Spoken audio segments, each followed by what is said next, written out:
Сакате да престанете со пушењето цигари? Да, планирам. Не. Би сакала, да, сепак не е толку лесно колку што мислев дека е. Тогаш јавете се на специјалната телефонска линија на Институтот за јавно здравје. Не знаев за ова. Не знам. Можам сама без да одам таму. Од неодамна, таму можете да добиете стручна помош и по телефон. 2 пати седмично, граѓаните можат да разговараат со обучени лица кои следат посебни протоколи што покажале резултат во другите земји. И многумина во тие земји престанале да пушат.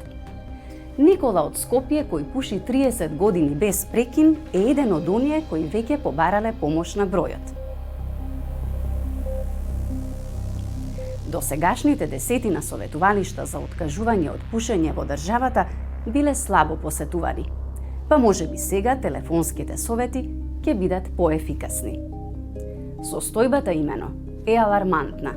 Според Институтот за јавно здравје, околу 45% од македонските граѓани се пушачи, а таа бројка не се намалува. Истражувањата покажуваат дека тутунот е втора причина за смрт од кардиоваскуларни заболувања, кои годишно одземаат по околу 15.000 животи и е главна причина за рак на белите дробови.